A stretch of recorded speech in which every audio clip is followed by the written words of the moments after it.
नागपुर में कांग्रेस नेता विजय वडेट्टीवार ने ओबीसी आरक्षण सुनवाई को लेकर सरकार पर तीखा हमला बोला है। वडेट्टीवार ने कहा कि अगर आज फैसला आया तो कई महानगर पालिकाओं में ओबीसी आरक्षण घटेगा, नगर सेवकों का पद गया तो इसकी जिम्मेदार बीजेपी होगी। आगे उन्होंने कहा कि तारीख पर तारीख से जनता में शक है कि फैसला टाला जा रहा है। वहीं शिंदे गुट के दिल्ली दौरे पर तंज कसते हुए कहा कि बीजेपी का मुंबई में मेयर बनने का डर शिंदे सेना को सता रहा है। गौर से सुनिए क्या कहना है कांग्रेस नेता विजय वडेट्टीवार का। ओबीसी आरक्षणाचा निकाल जर झाला तर अनेक महापालिकेमध्ये ओबीसीचं आरक्षण कमी होईल।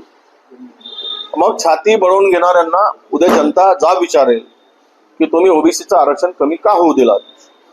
फार सांगत होता की ओबीसीचा अन्याय करणारी काँग्रेस आहे, यांनी ओबीसीचं आरक्षण कमी केलं। ज्यावेळेस कोर्टाच्या आम्ही ओबीसी आरक्षणाच्या संदर्भात ज्या निवडणुका लांबणीवर टाकल्या आणि कोर्टामध्ये याचिका होती, त्यावेळेस जसं 2022 मध्ये 21-22 मध्ये जिल्हा परिषदेच्या निवडून आलेल्या अनेक सदस्यांचं सदस्यत्व रद्द झालं, त्याचं खापर सुद्धा आमच्यावर फोडण्यात आलं।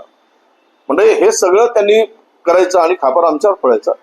उद्याचा निकाल 22 तारखेचा निकाल, उद्या अनेक नगरसेवकांचे नगरसेवक पद जर अतिरिक्त ठरवून निघाले तर या पापाचे वाटेकरी हे आणि हे सगळं जे काही आहे याला जबाबदारी ही भारतीय जनता पक्षाची राहणार आहे आणि घोर फसवणूक ओबीसीची झाल्याचं ओबीसी बांधवांच्या लक्षात येईल असं मला वाटतं। शिवसेना कुणाची याची पण सुनावणी राष्ट्रवादी मला वाटतं की आता मुंबई महानगरपालिकेच्या निवडणुका आहेत। निवडणुका आले की कोर्टामध्ये अंतिम सुनावणी सुरू होते आणि निवडणुका संपले की थंड बस्त्यात पडताय असा अनेकांचा लोकांचा समज आहे। त्यामुळे सुप्रीम कोर्टाच्याकडनं अपेक्षा आहेत आमच्या आणि कोर्टाला विनंती आहे की काय एकदाचा निर्णय घेऊन टाका, कुणाचा पक्ष आहे ते ठरवून टाका। पण आता तारीख पे तारीख जी झाली त्यामुळे लोकांमध्ये याही वेळेस काही निकाल लागेल अशा प्रकारची शंका लागणार नाही आणि हे पुढे तारीख जाईल अशी शंका आहे। शेवट सर्वोच्च न्यायालयाचा तो अधिकार आहे, तो निर्णय त्यांना घ्यायचा आहे, पण लवकरात लवकर निर्णय व्हावा ही जनतेची भावना आहे। चंद्रपूरच्या कार्यकर्त्यांना भीती वाटते की धानोरकर जे पुढचा निर्णय घेतील, पुढचं पाऊल उचलतील, त्यामुळे भाजपचा फायदा होईल, या शंकेबद्दल तुम्हाला काय? नाही ना, अजिबात काही भाजपचा फायदा होत नाही। माणसं येतात जातात, कार्यकर्ता आहे त्या ठिकाणी राहतो। मी सांगितलं यापूर्वीच, नेते काय आलेत, आता मी आलो दुसऱ्या पक्षातून, ते दुसऱ्या पक्षातून आले, ते आता आले। मी 25 वर्ष काम करतोय, मृतावत असलेल्या पक्षाला मी जिवंत केलंय, मेहनत केली, घाम गाळलं, सर्व केलं, बँक आणली। बँक कोणामुळे गेली? भाजपच्या ताब्यात।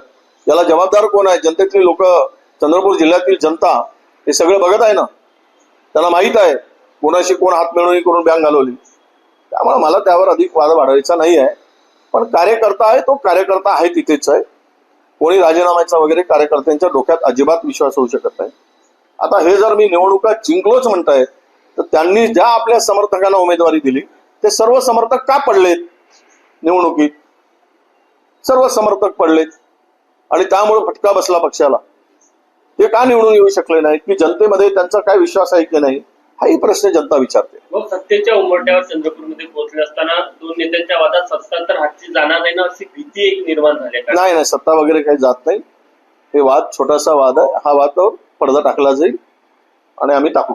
मुंबईतल्या सत्ता स्थापनेमध्ये शिंदेनी महापौर पद मागितलं असं अजून तोडगा निघालेला नाही, काय भाऊ? अशी पण माहिती आहे की शिंदे काल रात्री दिल्लीला जाऊन काही भाजप नेत्यांना भेटून आलेलं आहे। असं आहे, ते मुंबईची सत्ता 25 वर्ष सेनेच्या हातात होती। तिथील अनेक नगरसेवकांना वाटतं की भाजपाचा महापौर झाला तर आमचं भविष्य अंधकारमय आहे असं त्या नगरसेवकांचा समज आहे, अशी माहिती आमच्याकडे आहे। आणि त्यामुळं कदाचित शिंदे सेनेला वाटत असेल की उद्या महापौर भाजपचा होऊ नये, आमचा व्हावा अशी त्यांची इच्छा असेल आणि त्या इच्छेसाठी कदाचित शिंदे साहेब दिल्लीला गेले असतील।